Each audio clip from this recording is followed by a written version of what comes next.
این بریش هم دیگه نمیشه. این ده استیکر سگاه ما اینجا آمار میگیریم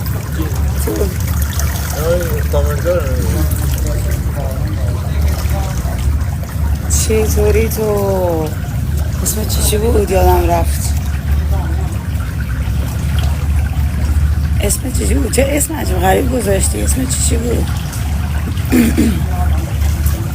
بچه ها یه چیز نشونتون بدم. میخوام تو رو نشون بدم. هنوز نشون نده.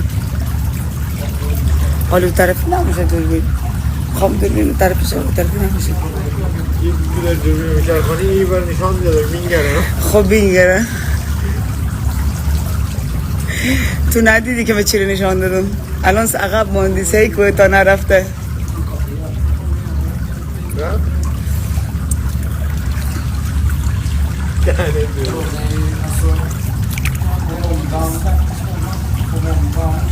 دیگه قایم نکن. قایم نکردم دیگه نشونت دادم. اینو بگی فعلا این بسته.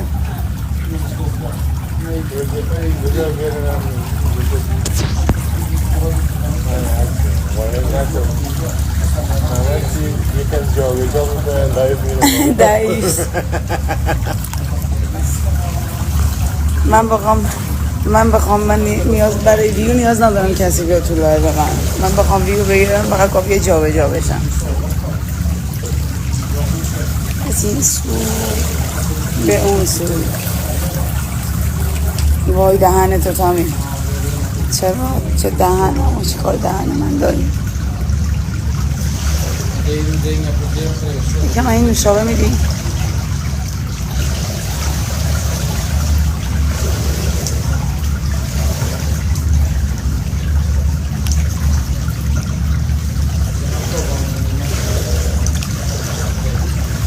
میگه اونو که ما هم داریم. خدای من احساس میکنم بوم. نه بو کسی ایرانی لامصب مثل عربا نیستن مگه؟ یه جورایی شبیه عرباه. چاق. نه چاق. خستگی داره. خب مثلا آدم خوش‌اندامش هم تو رو عاطفه. نه او عاطفه که خیلی گنده بود. عاطفه مگه معلوم بود الان لا اله الا الله. همچنین انشالله که آب روشنگی بیاره. نورت مبارک. کسکه